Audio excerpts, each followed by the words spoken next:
دورہ قرآن میں 23واں پارہ شروع کریں گے وما لی، اور اس کا مطلب ہے اور مجھے کیا ہو گیا ہے۔ لیکن میں سورہ یاسین سے سٹارٹ لوں گی کیونکہ سورہ یاسین کے 2 صفحوں کے بعد 23واں پارہ شروع ہو جاتا ہے۔ تو جی شروع کرتے ہیں سورہ یاسین سے۔ الحمدللہ والصلاة والسلام علی رسولہ وعلی آلہ واصحابہ اجمعین۔ اعوذ باللہ من الشیطان الرجیم، بسم اللہ الرحمن الرحیم۔ یا رب کریم، تو قرآن کریم کی وجہ سے ہم پر رحمت فرما، اس کو ہمارا امام بنا دے اور ہمارے لیے ہدایت اور رحمت کا ذریعہ بنا دے، اور اس سے ہمارے حق میں حجت بنا دے قیامت کے روز، آمین یا رب۔ اچھا جی شروع کرتے ہیں۔ سورہ یاسین کی اہمیت کے بارے میں بہت سی روایات مشہور ہیں، مثلاً یہ کہ قرآن کریم کا دل ہے یہ، اور اسے قریب المرگ جو شخص ہے اس کے پاس پڑھنا چاہیے، اور اس طرح کی اور بھی کچھ روایات ہیں، لیکن سند کے لحاظ سے کوئی بھی روایت صحیح درجے کو نہیں پہنچتی، بلکہ بعض موضوع ہیں اور ضعیف ہیں۔ اور اس کی پہلی آیت یاسین کے بارے میں بھی کچھ مختلف رائے ہیں، جیسے بعض مفسرین نے اسے نبی کریم صلی اللہ علیہ وسلم کے نام، اور بعض نے اسے اللہ کے اسماء حسنہ میں سے بتلایا ہے، اور بعض نے اس کے معنی یا رجل کے معنوں میں لیے ہیں۔ لیکن یہ سب اقوال، یعنی یہ سب باتیں بھی وداؤٹ اینی پروف ہیں، دلیل نہیں ہے اس کے بارے میں کوئی بھی۔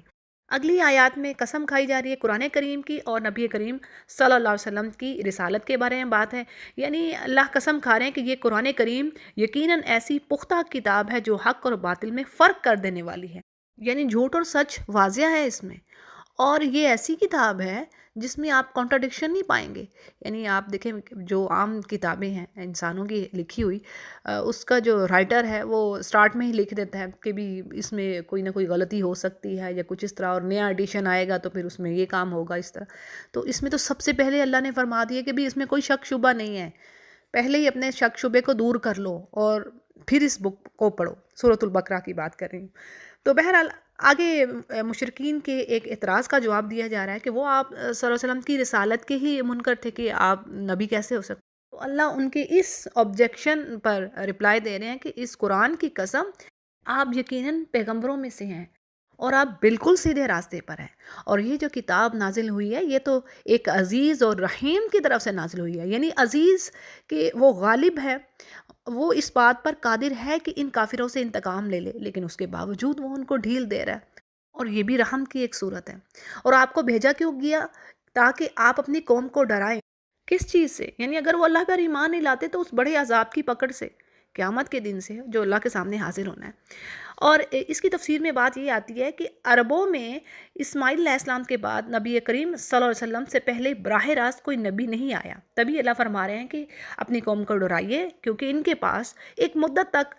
کوئی نبی نہیں آیا اور یہ دین حق سے بے خبر ہی رہے۔ یہاں پر اسی چیز کو بیان کیا گیا۔ پھر آگے کہا جا رہا ہے کچھ ایسے کافر ہیں کہ جن پر کلمہ کفر ثابت ہو گیا، حق القول، یعنی حق القول سے کیا مراد ہے؟ اللہ کی بات، کیونکہ اللہ سبحانہ تعالیٰ نے سورہ الف لام میم سجدہ میں فرمایا ہے کہ میری بات ثابت ہو کر رہے گی، یعنی کثیر تعداد انسانوں کی اور جنوں کی جہنم میں جائے گی۔ تو کچھ پر کلمہ عذاب ثابت ہو گیا کہ انہوں نے ایمان نہیں لانا۔ اب یہاں پر تفسیر میں کہا جا رہا ہے کہ جیسے ابو جہل، عتبہ، شیبہ وغیرہ۔ پھر آگے ان کی حالت بتائی جا رہی ہے جو قیامت کے دن ہوگی، کہ اللہ ان کی گردنوں میں توق ڈال دے گا اور پھر وہ ٹھوڑیوں تک یعنی اس توق میں پھنسے ہوں گے، جس سے ان کے سر اوپر کو الٹ گئے ہوں گے، یعنی توق کی وجہ سے وہ ادھر ادھر دیکھ سکتے نہ ہوں گے اور نہ ہی سر جھکا سکتے ہوں گے، یعنی سر اوپر ہوگا اور نگاہیں نیچے ہوں گی۔ اور پھر آگے کیا بات آ رہی ہے کہ ان کی آنکھوں کے سامنے ایک آڑ سی آ گئی ہے، یعنی یہ دنیا کی جو لذتیں ہیں، دنیا کے شہوات، مزے، جو ڈیزائرز ہیں، انہی میں یہ گرے ہوئے ہیں۔ تو ان چیزوں نے ان کے آنکھوں کے سامنے ایسا پردہ ڈالا ہے کہ انہیں کچھ نظر نہیں آتا، اور کہا جا رہا ہے کہ اے نبی آپ ان کو ڈرائیے یا نہ ڈرائیے، یہ دونوں یعنی دونوں چیزیں برابر ہیں، یہ ایمان نہیں لائیں گے۔ یہ وہی مضمون جو سورۃ البقرہ میں بھی بات آئی تھی۔ بس آپ تو صرف ایسے شخص کو ہی ڈرا سکتے ہیں جو نصیحت لے لے اور رحمان سے بن دیکھے پھر ڈرے، یعنی یہ بھی تو مشرکین دعوے کرتے تھے نا، ہمیں تو اللہ دکھائیے، ہمیں تو دیکھنا، جیسے بنی اسرائیل نے بھی تو کہا تھا لَن نُؤْمِنَ لَكَ حَتَّى نَرَى اللَّهَ جَهْرًا، یعنی اے موسیٰ ہم تو تجھ پر بلیو نہیں کریں گے جب تک اللہ کو ہم اپنی نیکڈ آئی سے نہ دیکھ لیں۔ تو بات یہ ہے کہ اللہ فرما رہے ہیں کہ کچھ پر تو کلمہ عذاب ثابت ہیں، بس اب خوشخبری دیجیے ان کو جو کہ اس پر ایمان رکھ رہے ہیں، اور ان کے لیے مغفرت ہے اور اجر کریم ہے۔ اور بے شک ہم ہی زندہ کرنے والے ہیں مردوں کو، اور ہم لکھ رہے ہیں جو یہ آگے بھیجتے ہیں اور جو یہ پیچھے چھوڑ رہے ہیں۔ ما قدموا و آثارہم، اور ہر چیز ایک واضح کتاب میں لکھ رکھی ہے، یعنی اس سے مراد اعمال نامے بھی ہو سکتے ہیں اور لوح محفوظ بھی، ٹھیک ہے جی۔ اچھا جی، تھوڑی سی ڈیٹیل آپ کو میں دے دیتی ہوں۔ ما قدموا و آثارہم، یعنی قدموا سے کیا مراد ہے اور آثارہم، قدموا سے مراد وہ اعمال ہیں جو انسان خود اپنی زندگی میں کرتا ہے، جو نیکیاں خود سے وہ کما رہا ہے، ٹھیک ہے۔ اور آثارہم سے، وہ آثار سے آ رہا ہے یہ ورڈ، ٹھیک ہے، وہ اعمال جن کے عملی نمونے اچھے ہوں یا برے ہوں وہ، ٹھیک ہے، یعنی ایسے اعمال، ایسے اس کے ڈیڈز، چاہے وہ گڈ ڈیڈز ہیں چاہے وہ بیڈ ڈیڈز ہیں، وہ دنیا میں چھوڑ جاتا ہے، اور اس کے پھر مرنے کے بعد اس کو لوگ فالو کرتے ہیں، یعنی اس کے ڈیڈز کو فالو کرتے ہیں، تو اس کو کہتے ہیں آثارہم۔ جیسے کہتے ہیں نا آثار، یہ آثار ان کے باقی ہیں، تو یہ وہیں سے آپ سمجھیے، پھر ذہن میں رہے گا۔ قدموا وہ چیزیں جو اپنے ہاتھ سے، یعنی اپنے عملوں سے اس نے زندگی میں کر لیں، اور اسی طرح آثارہم یعنی کہ وہ کچھ ایسے عمل بھی کر گیا کہ جو اب پیچھے آنے والے اس کو فالو کر رہے ہیں۔ اب دیکھیں اس میں اچھے عمل بھی ہو سکتے ہیں اور برے بھی، جس طرح حدیث میں ہے کہ جس نے اسلام میں کوئی نیک طریقہ جاری کیا، اس کے لیے اپنا اجر تو ہے ہی، اور اس کا بھی اجر ہوگا جو اس کے بعد آنے والا شخص اس پر عمل کرے گا، ٹھیک ہے، اور اس بغیر اس کے کہ ان میں سے کسی کے بھی اجر میں کمی نہ ہوگی۔ اور جس نے کوئی برا طریقہ جاری کیا، اس پر اس کے اپنے گناہ کا بھی بوجھ ہوگا، یہ غور سے سمجھے گا، ٹھیک ہے، یعنی جس نے برا طریقہ کیا، برا کام کوئی سٹارٹ کر گیا، اب جو اس کو فالو کرے گا تو اس شخص پر جس نے برا کام شروع کیا تھا، اس پر اپنے کام کا تو گناہ ہوگا ہی، اور اس کا بھی ہوگا جو اس کے بعد اس پر عمل کرے گا، ٹھیک ہے، بغیر اس کے کہ ان میں سے کسی کے بوجھ میں کمی ہو۔ اس کو صحیح مسلم روایت کر رہے ہیں، اوتھینٹک حدیث ہے یہ،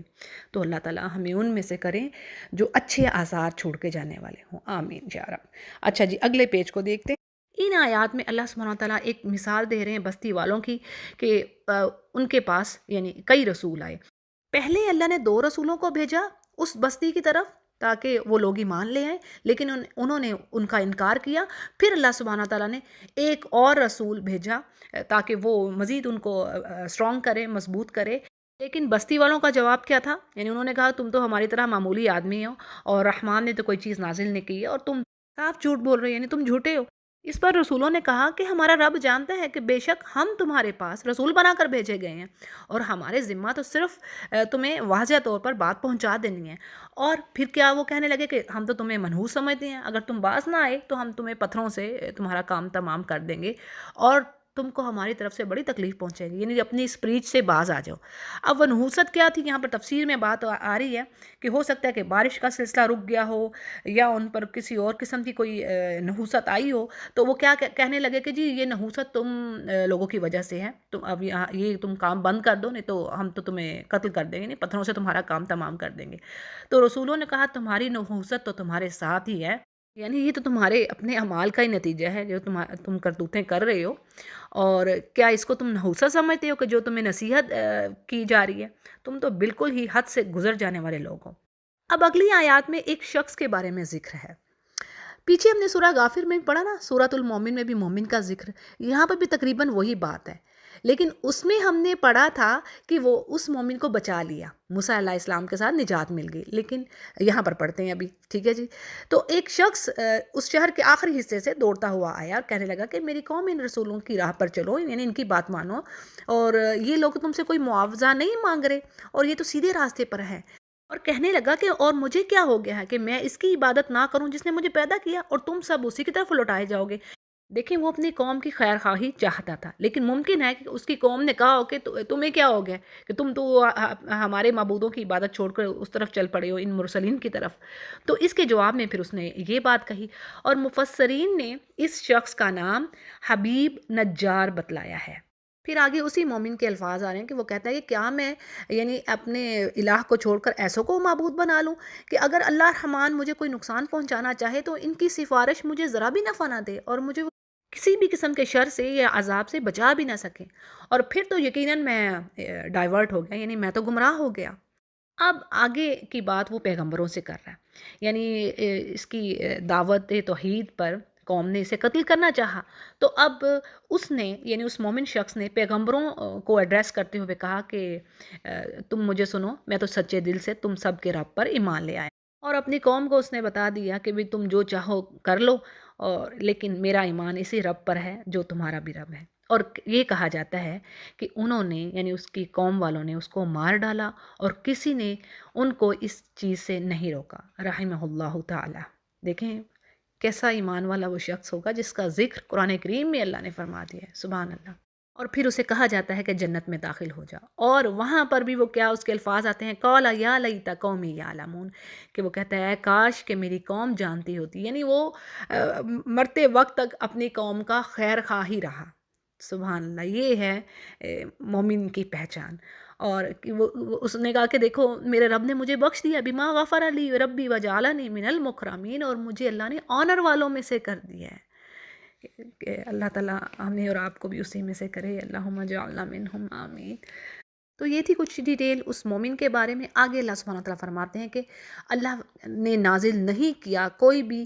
لشکر فرشتوں کا آسمان سے اس قوم پر، یعنی یہ ان کی تحقیر کے لیے، ان کی ذلت کے لیے، یعنی جس قوم کی ہلاکت کسی دوسرے طریقے سے لکھی جاتی ہے تو وہاں اللہ فرشتے نازل نہیں کرتے، تفسیر کے مطابق بات آ رہی ہے۔ اور کہتے ہیں کہ جبرائیل علیہ السلام نے ایک چیخ ماری جس سے سب کے جسموں سے روحیں نکل گئیں اور وہ بجھی ہوئی آگ کی طرح ہو گئے، گویا کہ یعنی جیسے بجھ کر راکھ کا ڈھیر ہو گئے ہیں۔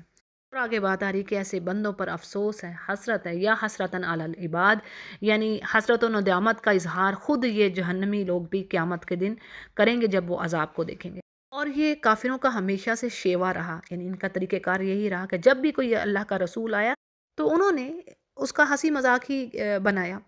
تو اللہ فرماتے ہیں کیا انہوں نے دیکھا نہیں کہ ان سے پہلے بہت سی قوموں کو ہم نے تباہ کر دیا، اور اب وہ ان کی طرف لوٹ کے بھی نہیں آئیں گے، اور کوئی ایسی جماعت نہیں ہے، ایسا گروہ نہیں ہے مگر یہ کہ سب جمع ہو کر ہمارے سامنے حاضر ہوں گے، اور ان کے لیے ایک نشانی ہے، یعنی یہ بھی اللہ کی آیات ہیں، پوری کائنات میں اللہ کی آیات بکھری پڑی ہیں، اللہ کی نشانیاں، یعنی خشک زمین کو ہم نے زندہ کیا، یعنی پانی جب ڈالتا ہے اللہ تو پھر وہ زندہ ہو جاتی ہے زمین، کئی بار قرآن کریم میں ہم پڑھ چکے ہیں، اور اس سے غلہ نکالا جس سے وہ کھاتے ہیں، اور ہم نے اس میں کھجوروں کے باغات، انگور کے باغات اور چشمے جاری کر دیے تاکہ لوگ ان کے پھل کھائیں، یعنی یہ اللہ کی تمام نعمتیں ہیں جن کا ذکر یہاں پر آ رہا ہے۔ اور ان سب اناج اور فروٹس کے بارے میں بات آ رہی ہے کہ ان کو انسان نے اپنے ہاتھوں سے نہیں بنایا، پھر کیوں نہیں شکر گزاری کرتا، اور وہ پاک ہے ذات جس نے ہر چیز کے جوڑے پیدا کیے، یعنی اللہ سبحانہ تعالیٰ نے ہر چیز کا جوڑا بنایا، میل اینڈ فیمیل، فروٹس میں بھی آپ دیکھ لیں، اور جو جانوروں میں دیکھ لیں، انسانوں میں دیکھ لیں، اور بہت ساری وہ چیزیں جیسے اللہ نے خود ہی کہہ دیا کہ زمین کی اگائی ہوئی چیزیں ہوں چاہے، یعنی ہم نے جوڑے میں پیدا کی ہے ہر وہ چیز جو زمین کی اگائی ہوئی ہے، اور خواہ خود ان کے نفوس ہوں یعنی انسان، اور خواہ وہ چیزیں، اور یعنی ایسی بہت سی چیزیں ہیں جن کے بارے میں یہ جانتے ہی نہیں ہیں لیکن اللہ نے پیئرز میں پیدا کی ہوئی ہیں، اور ان کے لیے ایک نشانی ہے رات جس سے ہم دن کو کھینچ لیتے ہیں اور وہ یکا یک اندھیرے میں رہ جاتے ہیں۔ اور سورج کے لیے بھی اللہ نے فرمایا کہ مستقر اللہ تجری، یعنی وہ چل رہا ہے اپنے آربٹ میں لیکن ایک فکس ٹائم کی طرف، یعنی کوئی چیز مقرر ہے، فکس ہے، یہ نہیں کہا کہ وہ چلتا ہی رہے گا، ٹھیک ہے۔ اب کیا ہے، یہ سب اللہ کی قدر ہے، وہ غالب ہے اور علم والا ہے۔ پھر اسی طرح چاند کے بارے میں ذکر آتا ہے کہ چاند کی بھی اللہ نے منزلیں مقرر کر دی، یعنی وہ گھٹتا ہے بڑھتا ہے، اسی سے ہم مہینوں کا حساب لگاتے ہیں، اور اسی سے پھر حج کے دن ہیں، رمضان یعنی مہینے جو اسلامک منتھ ہے وہ ہمارا لونر کیلنڈر ہے نا، تو اسی طریقے سے ہم لیتے ہیں، اور بیسٹ یہی ہے، ٹھیک ہے جی۔ دوسرا بھی ٹھیک ہے شمسی جو ہے، لیکن یہ بیسٹ ہے۔ تو چاند کی منزلیں بتائیں کہ وہ بڑھتا ہے گھٹتا ہے یہاں تک کہ وہ لوٹ کر کھجور کی پرانی ٹہنی یعنی جو سوکھ کر ٹیڑھی ہو جاتی ہے اس کی مانند ہو جاتا ہے۔ اور اللہ فرما رہے نہ ہی سورج کی مجال ہے کہ وہ چاند کو پکڑے، اور نہ ہی چاند سورج کو پکڑ سکتا ہے، یعنی دن اور رات ایک پراپر سسٹم کے تحت چل رہے ہیں تو اسی طرح ہی چلیں گے، ایسا نہیں ہو سکتا کہ ان میں کوئی خرابی آ جائے، اور سب کے سب آسمان میں تیرتے پھرتے ہیں۔ پھر آگے بات ہے جی، اور ان کے لیے ایک نشانی یہ بھی ہے کہ ہم نے ان کی نسل کو بھری ہوئی کشتی میں سوار کیا، اس کی ڈیٹیل میں 2 اوپینینز ہیں، یعنی ایک تو بات یہ ہے کہ اللہ تعالیٰ اپنے احسان کا ذکر کر رہے ہیں کہ اللہ نے تمہارے لیے سمندروں میں کشتیوں کا چلنا آسان کیا تاکہ تم بھری ہوئی کشتیوں میں اپنے بچوں کو، اپنی فیملیز کو اور لوگوں کو لے کر جاتے ہو، تو اور یہ بھی اللہ کا احسان ہے تمہارے اوپر۔ پھر دوسرے معنی یہ بھی ہیں کہ اس سے مقصود کشتی یعنی نوح علیہ السلام کی کشتی ہے، اور جس میں اللہ نے ان انسانوں کو بٹھایا جن سے بعد میں نسل انسانی چلی، گویا نسل انسانی کے آباء اس میں سوار تھے۔ نوح علیہ السلام کو آدم ثانی کہا جاتا ہے نا، یعنی جب عذاب آیا تو سب کے سب کافر غرق ہو گئے، صرف مومن بچے تھے، اور مومنوں ہی کو اللہ نے کشتی پر سوار کیا تھا۔ ٹھیک ہے جی۔ مزید اللہ کی نعمتیں کہ اللہ فرماتے ہیں اور ان کے لیے اس جیسی اور بہت سی چیزیں پیدا کی جن پر یہ سوار ہوتے ہیں، اور یہ ہمیں پتہ ہی، جیسے آپ ہارسز کو دیکھ لیں، یعنی اور ایروپلین آج جو ہے بہت بڑا ذریعہ ہے ٹرانسپورٹیشن کا، ریل گاڑی، سب کچھ۔ بہرحال آگے ہے کہ اور اگر ہم چاہتے، یعنی اللہ فرماتے ہیں اگر یہ کشتیوں میں جو ان کو سوار کروا رہے ہیں تو اللہ اگر چاہتے تو ان کو ڈبو دیتے، پھر نہ ہی کوئی ان کا فریاد سننے والا ہوتا اور نہ ہی یہ بچائے جاتے، لیکن اللہ کی طرف سے یہ رحمت ہے، ایک مدت کے لیے اللہ انہیں فائدے دے رہا ہے۔ اور جب ان انسانوں سے کہا جاتا ہے کہ تم اپنے اگلے پچھلے گناہوں سے بچو تاکہ تم پر رحم کیا جائے، اور ان کے پاس تو ان کے رب کی نشانیوں میں سے کوئی نشانی ایسی نہیں آتی جس سے یہ منہ نہ پھیرتے ہوں، اور ان سے جب کہا جاتا ہے کہ اللہ کے دیے میں سے کچھ دو، تو کافر ایمان والوں کو جواب دیتے ہیں کہ ہم انہیں کیوں کھلائیں، جنہیں اللہ چاہتا تو خود ہی کھلا دیتا۔ تو یعنی تم یہ کام کرو، یعنی تم جو ہمیں نصیحت کر رہے ہو یہ کہہ کر کہ غربا کی مدد کرو، تو یہ بہت بڑی غلطی کا مظاہرہ تم خود کر رہے ہو۔ اور پھر آگے کیا کہتے ہیں کہ وہ وعدہ کب پورا ہوگا، یعنی وہ ٹائم کب آئے گا، قیامت کا دن، اگر تم سچے ہو تو ایسا کر دکھاؤ۔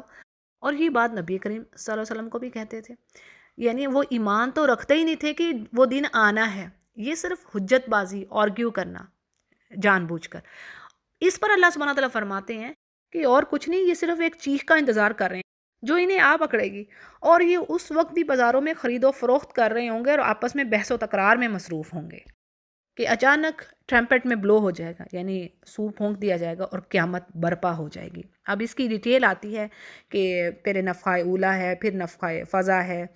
یہاں پر میں اتنی لمبی ڈیٹیل میں نہیں جا سکتی۔ پھر آگے بات اللہ فرما رہے ہیں کہ فلا یستطیعون توصیہ، یعنی اس وقت تو نہ یہ وصیت کر سکیں گے اور نہ ہی اپنے اہل خانہ کی طرف لوٹ سکیں گے، اور سور کے پھونکے جاتے ہی سب کے سب اپنے قبروں سے تیز تیز یعنی دوڑنے لگیں گے اس چیخ کی طرف، اور کہہ رہے ہوں گے یا ویلنا، یعنی ہماری تباہی، کس نے ہمیں اٹھا دیا ہمارے خوابگاہوں سے۔ یہاں پر یہ سمجھ لیجئے کہ خوابگاہ سے یہ مراد نہیں ہے کہ ان کو قبر میں عذاب نہیں ہو رہا ہوگا، بلکہ جو ہولناک منظر اور عذاب کی شدت وہ اس دن دیکھیں گے، ان کو قبر کی زندگی خواب کی سی محسوس ہوگی۔ اور پھر ان سے کہا جائے گا کہ یہی تو وہ دن ہے جس کا وعدہ رحمان نے کیا، رسولوں نے تمہیں سچ سچ کہا تھا، اور یہ نہیں مگر ایک تیز آواز کے یکا یک سارے کے سارے جمع ہو کر اللہ کے سامنے حاضر ہو جائیں گے۔ پس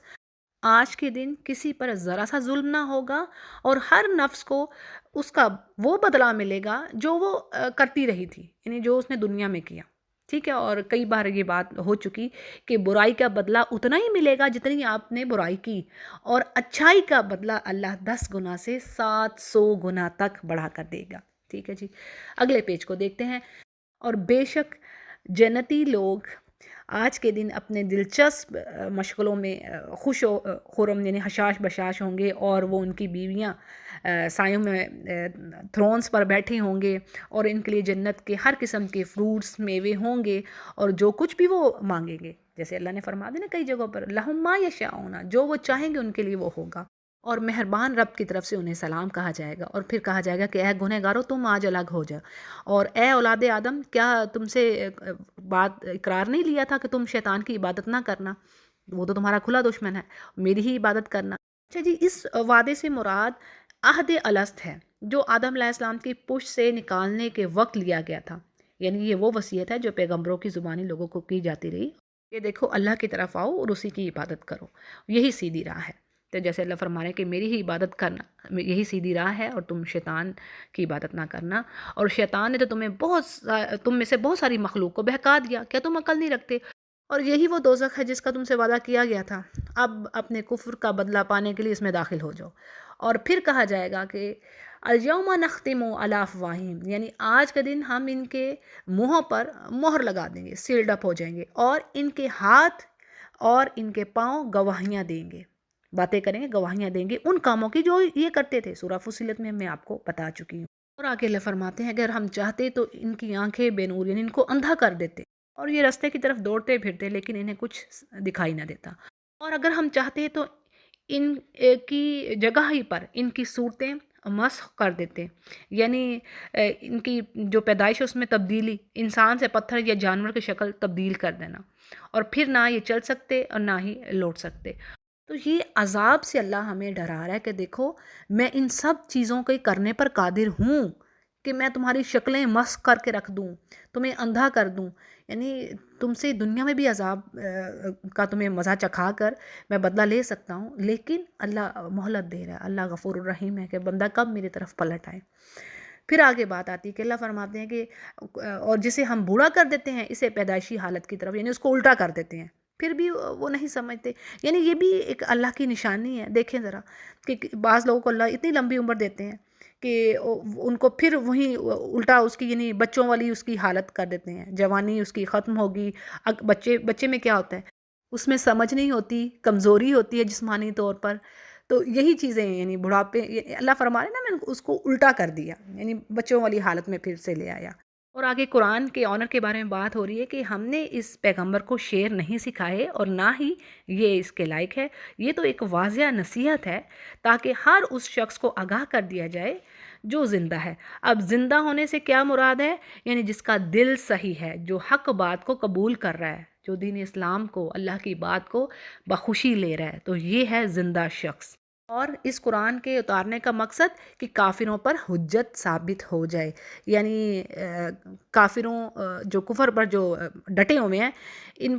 پر ان کے لیے کوئی ایکسکیوز نہ بچے کہ ہمارے پاس تو کوئی نبی ہی نہیں آیا اور نہ ہی کوئی کتاب آئی جو ہمیں بتلاتی۔ لاسٹ پیج ہے جی، اور اس پر بھی اللہ کی نعمتوں کا ذکر ہے کہ اللہ سبحانہ تعالیٰ فرماتے ہیں کیا انہوں نے ان چیزوں کی طرف نہیں دیکھا جن کو ہم نے اپنے ہاتھوں سے بنایا، یعنی ان میں ان کے لیے چوپائے جانور پیدا کیے جن کے یہ مالک ہو گئے، یعنی انہوں نے کنٹرول کر لیا، وہ تابع ہیں ان کے، اور کرنے والا کون ہے، وہی خالق حقیقی۔ اور پھر ان میں سے بعض تو ان کی سواریاں کے کام آتے ہیں اور بعض کا یہ گوشت کھاتے ہیں، اور انہیں ان میں سے اور بھی بہت سارے فائدے ملتے ہیں جیسے کہ ان کا دودھ پینا، اور کیا یہ شکر ادا نہیں کرتے، اور وہ اللہ کے سوا دوسروں کا معبود بناتے ہیں، یعنی دوسروں کو الہ بناتے ہیں، اس سے مدد مانگتے ہیں، حالانکہ ان کی مدد کی طاقت ہی نہیں وہ رکھتے، یعنی وہ تو اپنے ہی نہیں مدد کر سکتے تو ان کی کیا کریں گے۔ لیکن پھر بھی یہ مشرکین کیسے ہیں کہ یہ اپنے ان معبودوں کی مدافعت کے لیے، ان کو ڈیفینڈ کرنے کے لیے سرگرم ہوتے ہیں، یعنی ایکٹیو حاضر باش کھڑے ہیں۔ پھر نبی سے کہا جا رہا ہے کہ آپ ان کی اس بات پر غم نہ کیجیے، ہم ان کی پوشیدہ اور علانیہ سب باتوں کو خوب جانتے ہیں، یعنی جو کچھ یہ کر رہے ہیں اللہ کو خوب معلوم ہے، اور آپ کے لیے تو اللہ ہی کافی ہے۔ یہ ایک وضاحت ہے مزید۔ اور اللہ فرماتے ہیں کیا انسان کو اتنا معلوم نہیں کہ ہم نے اسے نطفے سے پیدا کیا ہے، پھر وہ صریح جھگڑالو یعنی جھگڑا کرنے والا بن بیٹھا، اور اس نے ہمارے لیے مثالیں بیان کر رہی ہیں، حالانکہ اپنی پیدائش کو بھول گیا کہ ہے کیا چیز تھا، کس نطفے سے تمہیں پیدا کیا، تم چیز کیا تھے، اور پھر تم کیسے کہ اللہ پر کیسی کیسی باتیں کرنے لگے، اور کیا کہتا ہے کہ ان گلی سڑی ہڈیوں کو کون زندہ کرے گا۔ تو اللہ فرماتا ہے کہ ان کو کہیے کہ انہیں وہ زندہ کرے گا جس نے انہیں اول مرتبہ پیدا کیا۔ کیسی بے وقوفی والی بات ہے کہ ماں کے پیٹ میں تمہاری حفاظت کون کر رہا تھا، یہ سمجھ نہیں آتی انسانوں کو، ویسے بڑے عقل مند بنے بیٹھے ہیں۔ تو جو ماں کے پیٹ سے تمہیں باہر لے آیا ہے، جس نے تمہیں ذرے سے کمال تک پہنچا دیا ہے، تو وہ تمہاری گلی سڑی ہڈیوں کو جمع نہ کرے گا، تو وہ تو سب کی پیدائش کا خوب جاننے والا ہے۔ پھر وہی تو ہے جس نے تمہارے لیے سبز رخ سے آگ پیدا کر دی، جسے تم یکا یک آگ سلگاتے ہو۔ اس کی وضاحت میں یہ بات آتی ہے کہ کہتے ہیں کہ عرب میں دو درخت ہیں، ان کی دو لکڑیاں آپس میں رگڑی جائیں تو آگ پیدا ہوتی ہے، یعنی سبز درخت سے آگ پیدا کرنے کے حوالے سے یہی اشارہ مقصود ہے۔ پھر آگے بات آ رہی ہے کہ جس نے آسمان اور زمین کو پیدا کیا، کیا وہ ان جیسوں کو پیدا کرنے پر قادر نہیں ہے؟ بے شک وہ قادر ہے، اور وہی تو پیدا کرنے والا ہے، دانا ہے۔ اور جب کسی چیز کا وہ ارادہ کر لے تو صرف اس کے لیے اتنا ہی کہنا کافی ہے کہ ہو جا، تو وہ ہو جاتی ہے۔ بس پاک ہے وہ ذات جس کے ہاتھ میں ہر چیز کی بادشاہت ہے، سوورنٹی ہے اس کی ہر چیز پر، اور اسی کی طرف تم سب لوٹائے جاؤ گے۔ تو جی سورہ یاسین مکمل ہوئی الحمدللہ۔ اب سورہ الصافات کو شروع کرتے ہیں۔ بسم اللہ الرحمن الرحیم۔ ان پہلی آیات میں فرشتوں کی صفات کا ذکر ہے، اور یہ آیات، پہلی 10 آیات جو ہیں، ان کو جادو کے توڑ کے لیے پڑھا جاتا ہے۔ ایک حدیث سے یہ بات ثابت ہے۔ تو کیا صفات ہیں فرشتوں کی؟ قسم ہے صف باندھنے والے فرشتوں کی، جو پوری طرح ڈانٹنے والے ہیں اور پھر اللہ کے ذکر کی تلاوت کرنے والے ہیں۔ یقیناً تم سب کا معبود ایک ہی ہے، اور آسمان اور زمین اور ان کے درمیان کی تمام چیزوں اور مشرقوں کا رب بھی وہی ہے۔ اور ہم نے آسمان دنیا کو ستاروں سے یعنی سجا دیا اور حفاظت کی سرکش شیاطین کی۔ وہی بات جیسے سورہ ملک میں پڑھی کہ جب بھی کوئی شیطان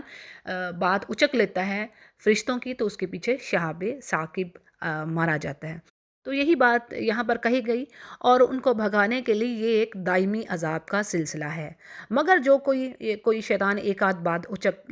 لے بھاگے تو فوراً ہی اس کے پیچھے وہی شعلہ لگ جاتا ہے۔ اور کافروں سے پوچھئے کہ کیا آیا ان کا پیدا کرنا زیادہ مشکل کام ہے، یا پھر ہم نے جنہیں پیدا کیا؟ اب یہاں پر ڈیٹیل میں بات آ رہی ہے کہ جو کچھ زمین میں اللہ نے پیدا کیا، اور پھر اس طرح آسمان میں ملائکہ، اور اپنے حجم اور وسعت کے لحاظ سے ایک نہایت انوکھی جو چیز ہے، تو اللہ فرماتے ہیں کیا ان لوگوں کی پیدائش میرے لیے مشکل ہے، یا زمین و آسمان کی؟ یہ بھی قرآن کریم میں کئی جگہ پر بات ہے، یعنی زمین و آسمان کا بنانا، کائنات کا بنانا زیادہ بڑا کام ہے بنسبت انسان کی پیدائش کے۔ اور ہم نے انسان کو لیس دار مٹی سے پیدا کیا۔ اب یہاں پر بتایا جا رہا ہے کہ اس کی تخلیق کس طریقے سے ہوئی، اور جب قرآن کریم میں مختلف جگہوں پر یعنی آپ کو کہیں پر پانی سے بات ملتی ہے، کہیں پر نطفے سے، کہیں پر مٹی سے، ٹھیک ہے؟ تو یہ سارے ہی اجزاء ہیں جو یوز ہوئے انسان کے بننے میں۔ اللہ کی کسی بھی بات میں کوئی کانٹراڈکشن نہیں ہے۔ آپ قرآن کریم میں کسی طرح سے بھی کوئی ایسی چیز نہ پائیں گی جو ایک دوسرے سے کولائڈ کر رہی ہیں، ٹھیک ہے؟ ہاں، ہمیں نالج نہیں ہے تو وہ ایک علیحدہ بات ہے، ٹھیک ہے؟ تو جب بھی کسی قسم کی کوئی کنفیوژن ہو، ڈاؤٹ ہو، تو ان سے پوچھیں جن کو علم ہوتا ہے۔ اچھا جی، آگے بات ہے، اللہ فرما رہے ہیں کہ ان کافروں کے بارے میں کہ جب یہ کسی معجزے کو دیکھتے ہیں تو مذاق اڑاتے ہیں اور کہتے ہیں یہ تو کھلم کھلا جادو ہے، کہ کیا ہم جب مر جائیں گے اور ہماری ہڈیاں خاک ہو جائیں گی تو کیا پھر ہم اٹھائے جائیں گے؟ اور کیا ہم سے پہلے کے ہمارے جو باپ دادا مر گئے ہیں، کیا ان کو بھی اٹھایا جائے گا؟ تو اس پر کہا جا رہا ہے کہ اے نبی ان سے کہہ دیجئے کہ ہاں، اور تم ذلیل بھی ہوگے، اور وہ تو صرف ایک زور کی جھڑکی ہوگی۔ یعنی قیامت کے بارے میں ذکر آ رہا ہے کہ یکا یک یہ دیکھنے لگیں گے۔ اب یہ قیامت کے ہولناک مناظر کو دیکھ کے جو وہاں پر جیسے کئی بار بات ہوئی نا کہ وہ دن ایسا ہوگا جو بچے کو بوڑھا کرتے ہیں، اور دودھ پلانے والی اپنے بچے کو بھول جائے گی اس دن، وہ ایسا سخت دن ہوگا۔ اور جیسے سورۃ الانبیاء میں بات آتی ہے اس کی بگننگ میں کہ آپ کو اس طرح لگے گا کہ یہ لوگ بے ہوش ہو رہے ہیں، لیکن یہ بے ہوشی نہیں ہوگی، خوف چھایا ہوگا اس دن، ہر کسی کو اپنی جان کے لالے ہوں گے۔ تو اس دن یہ سب دیکھ رہے ہوں گے اور کہیں گے کہ ہائے ہماری خرابی، یہ جزا سزا کا دن ہے اور یہی فیصلے کا دن ہے جس کو تم جھٹلا رہے تھے۔ پھر آگے بات ہے کہ ظالموں کو اور ان کے ساتھیوں کو، جن جن کو وہ اللہ کے علاوہ پوجتے تھے، ان سب کو جمع کر کے انہیں دوزخ کی طرف ڈال دیا جائے گا، اور پھر انہیں ٹھہرایا جائے گا۔ یعنی اللہ ان سے ایک سوال کرے گا کہ آج تمہیں کیا ہو گیا، تم ایک دوسرے کی مدد کیوں نہیں کرتے؟ آج تو تم سب کے سب بڑے فرما بردار بن گئے۔ پھر وہ ایک دوسرے سے بھی سوال و جواب کریں گے، یعنی جہنمی، اور وہ کہیں گے کہ تم تو ہمارے پاس ہماری دائیں طرف سے آتے تھے، یعنی شیطانوں کو کہیں گے جو ان کے شیطان ساتھی ہوں گے، اور وہ جواب دیں گے کہ نہیں، بلکہ تم ایمان والے تھے ہی نہیں، اور ہمارا تو تم پر کوئی زور نہیں تھا، بلکہ تم تو خود ہی سرکش تھے۔ یہ وہی جھگڑا ہے جیسے ہم نے پڑھا سورہ غافر میں، پڑھا ہے نا کہ متکبرین سے وہ جو کمزور جہنمی ہیں وہ کہیں گے کہ ہم تو تمہیں فالو کرتے تھے، اب کچھ عذاب کی کمی کروا دو، تو وہ کہیں گے اب تو سب کے سب ہم اسی میں ہیں اور فیصلہ ہو گیا، یعنی بھگتے ہیں اب عذاب ہی۔ تو یہاں پر بھی وہی چیز آ رہی ہے کہ وہ کہتے تو تم ہی ہمیں بہکانے والے تھے، تو انہوں نے کہا کہ تم تھے ہی نہیں ایمان والے۔ اب آگے بات آ رہی ہے کہ اب تو ہم سب پر رب کی بات ثابت ہوگی، وہی مضمون ہے، اب ہم سب عذاب کا مزہ چکھنے والے ہیں، اور ہم نے تو تمہیں گمراہ نہیں کیا، تم تو خود ہی گمراہی میں تھے۔ سو اب آج کے دن تو سب کے سب عذاب میں ہیں، اور ہم اللہ فرماتے ہیں آگے کہ ہم گنہگاروں کے ساتھ اسی طرح کیا کرتے ہیں، یعنی دائمی عذاب کے وہ مستحق تھے۔ اور یہ وہ لوگ ہیں کہ جب ان سے کہا جاتا تھا کہ اللہ کے سوا کسی یعنی کوئی معبود نہیں، تو یہ پھر سرکشی کرتے تھے اور کہتے تھے کہ کیا ہم اپنے معبودوں کو ایک دیوانے شاعر کی وجہ سے چھوڑ دیں؟ یعنی آپ صلی اللہ علیہ وسلم کو کافروں نے شاعر کہا، مجنوں کہا، اور آپ کی دعوت کو یعنی جنون، دیوانگی اور قرآن کو شعر سے تعبیر کیا، اور کیا کیا باتیں ہیں، کیا کیا طعنے نہ دیے، اور پھر کس کس طرح آپ کے اگینسٹ انہوں نے پلاننگز کی۔ تو یہ وہی چیز آ رہی ہے۔ تو اللہ فرما رہے ہیں کہ نہیں، بلکہ یہ تو سچا دین میرے رسول لائے، اور یقیناً اب تم دردناک عذاب کا مزہ چکھنے والے ہو، اور تمہیں اسی کا بدلہ دیا جائے گا جو تم کرتے تھے۔ وہی بات کہ جتنی وہ برائی کر کے لائیں گے ان کو اتنا ہی بدلہ دے گا۔ اللہ کسی پر ظلم نہیں کر رہا، یعنی یہ بھی اللہ کا ظلم نہ ہوگا کہ اللہ ان کو آگ میں ڈالے گا، بلکہ یہ عدل کا تقاضا ہے۔ اللہ نے یہاں پر کہا تو ہے بھئی میں شرک نہیں معاف کروں گا، تو پھر ان کو آگ میں ڈالنا ظلم تو نہ ہوا نا۔ اچھا جی، اگلی آیات اب اللہ کے بندوں کے بارے میں ہے جن کو اللہ جنت دے گا، یعنی اللہ فرما رہے میرے خالص برگزیدہ بندے، ان کے لیے اللہ نے روزی مقرر کی ہے، ہر طرح کے میوے اور باعزت وہ آنر میں ہوں گے، نعمتوں والی جنتوں میں ہوں گے، تختوں پر ایک دوسرے کے سامنے بیٹھے ہوں گے، یعنی تھرونز پر، اور جو ڈرنکس ان کو دیے جا رہے ہوں گے صاف شفاف، اور جو کہ پینے میں لذیذ ہوگی، یعنی ایسی شراب ہوگی، ڈرنک ہوگی جو کہ صاف ہوگی اور پینے میں نہایت مزے کی، اور اس سے نہ درد سر ہوگا اور نہ ہی اس کے پینے سے وہ اپنے ہوش کھوئیں گے۔ اور ان کے پاس نیچی نظروں والی بڑی بڑی آنکھوں والی حوریں ہوں گی، یعنی جو ان کی بیویاں ہوں گی، اور ایسی جیسے کہ چھپائے ہوئے انڈے جیسے، یعنی اتنی خوبصورت ہوں گی۔ اسی طرح حدیث کے الفاظ ہیں کہ اگر جنتی عورت ذرا سا جھانک لے دنیا کی طرف، تو جو اس کی اوڑھنی ہے اس سے ساری دنیا روشن ہو جائے، یعنی اس قدر جس کی اوڑھنی ایسی ہوگی تو اللہ نے اس کو کتنا خوبصورت بنایا ہوگا۔ تو یہ اللہ کی نعمتیں ہیں، سبحان اللہ۔ اور اس کے علاوہ بہت ساری صورتوں میں آپ کو سورۃ الواقعہ کو پڑھیے، اس میں آپ کو بڑی پیاری ڈیٹیل ملتی ہے۔ سورہ رحمان کو پڑھیے، اس میں آپ کو 2 جنات کے بارے میں ملتا ہے کہ جیسے 2 گریڈز ہیں، ٹھیک ہے۔ ان 2 صورتوں میں ذرا ڈیٹیل کچھ زیادہ ہے، ٹھیک ہے جی، یہاں پر بھی آ رہی ہے۔ پھر جنتی ایک دوسرے سے بات چیت بھی کریں گے، یعنی ان میں سے ایک جنتی دوسرے سے کہے گا کہ میرا ایک ساتھی تھا جو مجھ سے کہا کرتا تھا دنیا میں کہ قیامت کے آنے کا یقین، کیا تو قیامت کے آنے کا جو یقین رکھتے ہیں تو کیا تو ان میں سے ہے؟ اور کیا جب ہم مر کر ہڈی اور مٹی ہو جائیں گے تو کیا اس وقت ہمیں بدلہ دیا جائے گا ہمارے اعمال کا؟ تو اور وہ کہے گا کہ تم چاہتے ہو کہ جھانک کر اس کو دیکھیں گے، یعنی جنتی اپنے دوسرے جنتی ساتھیوں سے کہے گا کہ دنیا میں جو اس کا شیطان ساتھی تھا، جو اس کو یہ کہتا تھا کہ تم اس پر یقین رکھتے ہو اس بات پر، مر کر دوبارہ زندہ ہونے پر، تو اب وہ جنتی کہہ رہا ہے کہ کیا تم دیکھنا چاہو گے میرے اس ساتھی کو؟ تو جب وہ جھانکیں گے اس کو، یعنی وہ جہنم میں دیکھنا چاہیں گے اسے، تو اس کو دیکھیں گے، یعنی درمیانے درجے میں اس کو چلتا پھرتا دیکھیں گے جہنم میں، تو وہ پھر جنتی اس وقت اس کو دیکھ کر قسم کھائے گا واللہ کے قریب تھا کہ مجھے یہ برباد کر دیتا ہے، یعنی دوستیاں برے لوگوں کی کس طرح دیکھیں یہاں پر بات پتہ چل رہی ہے، برباد کر دینے والی ہوتی ہیں۔ اور اگر وہ کہتا ہے کہ میرے رب کا احسان نہ ہوتا تو میں بھی دوزخ میں جانے والوں میں سے ہوتا، اور کیا یہ صحیح ہے کہ ہم مرنے والے ہی نہیں؟ یعنی پھر وہ کہتا ہے کہ یہ بات سچ ہے نا کہ اب ہمیں موت نہیں آئے گی سوائے اس کے کہ جو پہلی موت آئی، اور نہ ہی ہمیں اب عذاب دیا جائے گا۔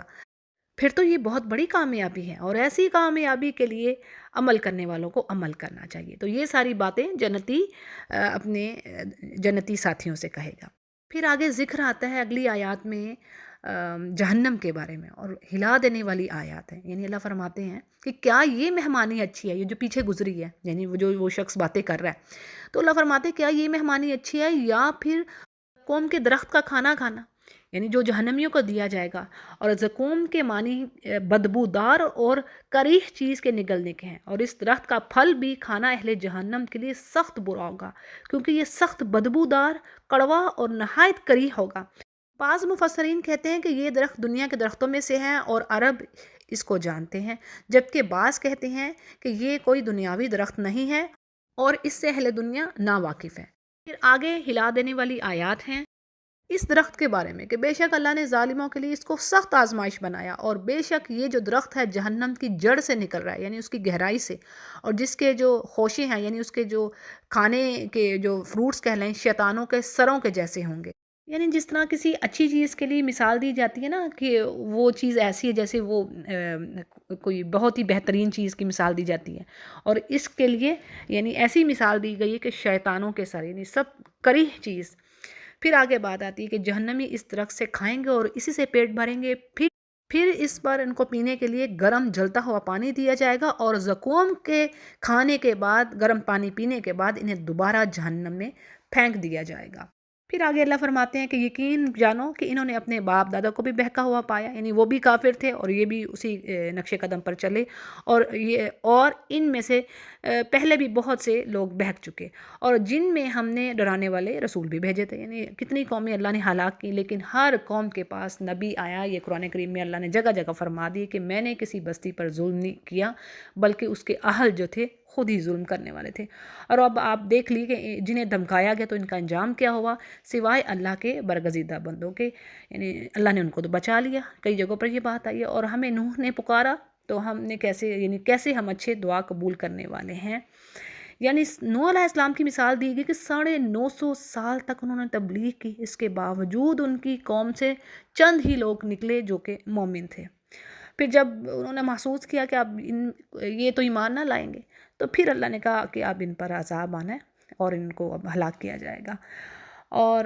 پھر اللہ نے انہیں اور ان کے گھر والوں کو زبردست مصیبت سے بچایا، اور ان کی اولاد کو ہم نے باقی رہنے والا بنا دیا۔ وہی جو بات پہلے ہم پڑھ چکے نا، کہ ساری نسل انسانی کو اللہ نے غرق کر دیا، سوائے وہ جو کشتی میں سوار ہوئے تھے، ٹھیک ہے نا، بس ساری نسل انسانی دوبارہ انہی سے چلی۔ اور مفسرین کے مطابق نوح علیہ السلام کے 3 بیٹے تھے، حام، سام، یافس، اور انہی سے نسل چلی۔ اور پھر اللہ سبحانہ تعالیٰ نے نوح علیہ السلام کا ذکر آنے والی قوموں میں باقی رکھا، یعنی ذکر خیر ان کا، یعنی قیامت تک آنے والے اہل ایمان نوح علیہ السلام پر سلام بھیجتے ہیں اور بھیجتے رہیں گے، جیسے اللہ نے فرمایا کہ نوح پر تمام جہانوں میں سلام ہو۔ سبحان اللہ۔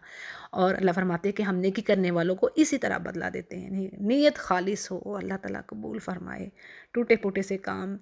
جو ہم لوگ بھی کر رہے ہیں۔ اور کہا جا رہا ہے کہ بے شک نوح علیہ السلام ہمارے ایمان والے بندوں میں سے تھے۔ پھر آگے جی اگلی آیات میں ابراہیم علیہ السلام کے بارے میں ذکر ہے کہ وہ بھی اہل دین کے اسی گروہ میں سے تھے جن کو نوح علیہ السلام کی طرح اللہ کی طرف سے خاص توفیق نصیب ہوئی۔ اور آگے ان کی صفت بیان ہو رہی ہے کہ اللہ فرماتے وہ اپنے رب کے پاس بے عیب دل لائے تھے، اور ابراہیم علیہ السلام نے اپنے باپ اور اپنی قوم سے کہا کہ تم کن چیزوں کو پوج رہے ہو، یعنی تم اللہ کو چھوڑ کر ان ہاتھوں سے گھڑے ہوئے معبودوں کو اپنا الہ سمجھ رہے ہو، اور یہ بتاؤ کہ تم نے رب العالمین کو آخر کیا سمجھ رکھا ہے، یعنی ایسی کبھی حرکت پر تم کیا سوچتے ہو کہ وہ تم سے ناراض نہیں ہوگا اور تمہیں سزا نہ دے گا۔ اگلی آیات میں ایک واقعہ بیان ہوا ہے جو ابراہیم علیہ السلام اور ان کی قوم کے درمیان ہوا۔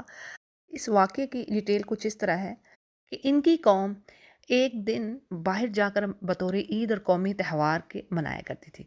اب انہوں نے ابراہیم علیہ السلام کو اپنے ساتھ چلنے کو کہا، لیکن آپ تو ایک یعنی تنہائی کا موقع چاہتے تھے تاکہ ان بتوں کو توڑ سکے۔ انہوں نے یہ غنیمت جانا کہ یہ ساری قوم تو باہر میلے میں جا رہی، تو میں اپنا جو منصوبہ ہے میں اپنی پلاننگ پوری کروں گا۔ اب جب قوم نے انہیں ساتھ چلنے کا کہا تو آپ نے کہا کہ میں تو بیمار ہوں، یعنی ستاروں کی گردش بتا رہی ہے کہ میں بیمار ہونے والا ہوں، اور یہ بات جھوٹی بھی نہیں تھی، یعنی ہاں تفسیر میں بات آ رہی ہے کہ ہر انسان کچھ نہ کچھ، یعنی اس میں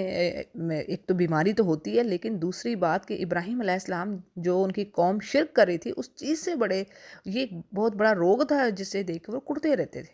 اس طرح ابراہیم علیہ السلام نے توریہ کا اظہار کیا، یعنی جو جھوٹ نہیں ہوتا، صرف ایک بات کو بدل کر مطلب ان کے سامنے رکھ دی۔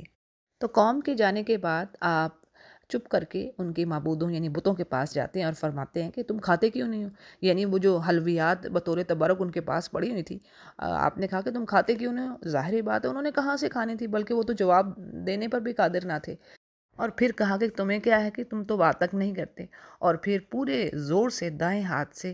آپ نے یعنی ان بتوں کو پاش پاش کر دیا، سوائے ایک بڑے بت کے، اور وہ کلہاڑی بڑے بت کے کندھے پر رکھ دی۔ یہ بات روایات میں آتی ہے۔ اب کیا تھا کہ جب قوم والے میلے سے واپس آئے تو انہوں نے دیکھا کہ معبود تو ٹوٹے پھوٹے پڑے ہیں، تو فوراً ان کا ذہن ابراہیم علیہ السلام کی طرف گیا کہ یہ کام انہوں نے کیا ہوگا، کیونکہ سورۃ الانبیاء میں بھی پھر ڈیٹیل آتی ہے مزید کہ انہوں نے کہا کہ یہی ایک نوجوان تھا جو ہمارے بتوں کے خلاف باتیں کرتا تھا۔ اب انہیں مطلب ابراہیم علیہ السلام کو پکڑ کر لایا گیا اور عدالت میں حاضر کیا گیا۔ اب وہاں پر ابراہیم علیہ السلام کو موقع مل گیا، جب پہلی بات انہوں نے پوچھی کہ یہ بت ہمارے آپ نے توڑے ہیں، تو ابراہیم علیہ السلام کہتے ہیں اس بڑے سے پوچھو، بلکہ یہ کام تو اس نے کیا، اور ان سے پوچھو اگر یہ بولتے ہیں۔ تو یہ سورۃ الانبیاء کی آیت نمبر 58 سے لے کر 85 تک آپ کو سورۃ الانبیاء میں ڈیٹیل ملتی ہے، یعنی یہ سٹوری ملتی ہے ابراہیم علیہ السلام کی۔ اب کیا ہے کہ ابراہیم علیہ السلام انہیں کہتے ہیں کہ تم انہیں پوچھتے ہو جنہیں تم خود بناتے ہو، ان مورتیوں کو تم پوچھتے ہو، حالانکہ تمہیں اور تمہاری بنائی ہوئی چیزوں کو تو اللہ ہی نے پیدا کیا ہے۔ یعنی یہ جو مورتیاں ہیں، تصویریں ہیں، جسے تم اپنے ہاتھوں سے بنا لیتے ہو، پھر کہتے ہو یہی ہمارا معبود ہے، تو یہ سب، ان سب کا خالق تو اللہ ہے۔ تو اب وہ کیا کہتے ہیں کہ ان کے لیے ایک مکان، یعنی وہ باز تو آنے والوں میں سے نہیں تھے، اور کہنے لگے کہ ابراہیم علیہ السلام کے لیے ایک مکان بناؤ اور اس میں دہتی ہوئی آگ ڈال دو۔ اب انہوں نے یہی پلاننگ کی ابراہیم علیہ السلام کے ساتھ، اور یعنی یہ مکر کرنا چاہا، لیکن اللہ فرما رہے کہ ہم نے انہی کو ہی نیچا کر دیا، یعنی اللہ نے اس آگ کو ٹھنڈا کر دیا، گلزار بنا دیا ابراہیم علیہ السلام کے لیے۔ اور جب ابراہیم علیہ السلام کو یعنی مایوسی ہو گئی کہ اب ان کی قوم تو پلٹ ہی نہیں رہی بلکہ ان کو قتل کرنے کے در پہ ہے، تو انہوں نے کہا کہ میں اب اپنے رب کی طرف ہجرت کرنے والا ہوں۔ اور کہا یہ جاتا ہے کہ ابراہیم علیہ السلام کا یہ واقعہ عراق میں پیش آیا، اور پھر یہاں سے وہ ہجرت کر کے شام چلے گئے، اور وہاں جا کر اولاد کے لیے انہوں نے دعا کی۔ اللہ نے انہیں بشارت دی ایک بردبار، یعنی حلیم بردبار بچے کی، یعنی اسماعیل علیہ السلام کی، یہاں پر تفسیر میں بات آ رہی ہے۔ اب جب وہ بچہ اپنی اس عمر کو پہنچا کہ ان کے ساتھ چلے پھرے، یعنی اس لائق ہو گیا کہ بلوغت کے قریب پہنچ گیا، اور بعض یہ کہتے ہیں کہ اس وقت یہ بچہ 13 سال کا تھا، تو ابراہیم علیہ السلام نے خواب دیکھا، تو انہوں نے اپنے بیٹے سے کہا کہ اے میرے پیارے بچے، میں خواب میں اپنے آپ کو تجھے ذبح کرتے ہوئے دیکھ رہا ہوں، اب تو بتا کہ تیری رائے کیا ہے۔ اس پر بیٹے نے جواب دیا کہ ابا، جو حکم ہوا ہے آپ اسے پورا کیجئے، انشاءاللہ آپ مجھے صبر کرنے والوں میں سے پائیں گے۔ سبحان اللہ، دیکھیں باپ کیسا اللہ کا فرمان بردار، اور بیٹا بھی اسی طرح وہی چیز۔ اب اس کے بارے میں ڈیٹیل کچھ اس طرح ہے کہ جو میسنجر کا ڈریم ہوتا ہے، پیغمبر کا جو خواب ہوتا ہے، وہ وہی ہوتی ہے، ایک طرح سے اللہ کی طرف سے حکم ہوتا ہے جس پر عمل کرنا ضروری ہوتا ہے۔ بیٹے سے مشورے کا مقصد یہ تھا کہ بیٹا بھی آخر اس بات کو پورا کرنے کے لیے کس حد تک تیار ہے۔ اور پھر آگے سٹوری کا جو پارٹ بڑھتا ہے کہ ابراہیم علیہ السلام نے اسماعیل علیہ السلام کو کروٹ پر لٹا لیا، یعنی جس طرح جانور کو ذبح کرتے وقت قبلہ رخ کر لیا جاتا ہے، اور اللہ سبحانہ تعالیٰ نے پھر آواز دی کہ اے ابراہیم، یقیناً تو نے اپنے خواب کو سچا کر دکھایا۔ یعنی سبحان اللہ، ابراہیم علیہ السلام پورے دل سے اپنے بچے کو ذبح کرنے کے لیے زمین پر لٹا دیتے ہیں۔ اسی وقت اللہ سبحانہ تعالیٰ نے ان کا وہ نیک عمل، وہ صرف نیک عمل نہ تھا، وہ بہت بڑا عمل تھا۔ دیکھیں بات سمجھنے کی کہ انہوں نے پہلے دعا مانگی اولاد کے لیے، اولاد نہیں تھی ان کے پاس، تو جب اللہ نے اولاد دی اور وہ اس قابل ہو گئی، یعنی بلوغت کے قریب پہنچنے کو، تو دیکھیں کس قدر محبت ماں باپ کو ہو جاتی ہے اولاد سے۔ تو اللہ کیا چاہتے تھے کہ ابراہیم علیہ السلام ان اللہ کی محبت میں کسی کو شریک نہ کریں، ایون کہ اپنی اولاد سے بڑھ کر مجھے محبوب رکھیں، اور انہوں نے ثبوت دے دیا۔ آج ہمیں دیکھیں، ہم تو چھوٹی چھوٹی چیزوں پر ایمان چھوڑ رہے ہیں، چھوٹی چھوٹی سی چیزیں ہوتی ہیں اور اللہ ہم سے ریکوائرمنٹ ہے کہ بھئی یہ کام نہ کرو، لیکن ہم اس کو پورا نہیں کر رہے، تو پھر دعوے ہم کس بات کے کریں؟ ہم تو اللہ سے محبت رکھتے ہیں۔ تو اس محبت کے بدلے میں جو ابراہیم علیہ السلام نے اللہ سے کی، اب اللہ سبحانہ تعالیٰ نے کیا کیا کہ ایک ذبیحہ، ایک مینڈھا اللہ نے جنت سے جبرائیل علیہ السلام کے ذریعے سے بھیجا، اور اسماعیل کی جگہ اسے ذبح کیا گیا، اور پھر اسی سنت ابراہیمی ہی کو قیامت تک اللہ کے قرب، اللہ کے پلیئر کا ایک سورس بنا دیا، ذریعہ بنا دیا۔ اور وہ کب ہوتی ہے؟ عید الاضحیٰ۔ یہ وہی سنت ہے نا، سنت ابراہیمی۔ اور کچھ لوگ کہتے ہیں یہ سنت موقدہ ہے، اور کچھ کہتے ہیں کہ یہ ایک گروہ اسکالرز کا یہ بھی کہتا ہے کہ جی یہ جو کہ صاحب نصاب ہیں، مالدار لوگ ہیں، ان پر فرض ہے۔ بہرحال ابن عباس رحمہ اللہ اور اس طرح ابن عثیمین رحمہ اللہ قربانی کو سنت موقدہ میں ہی لیتے ہیں۔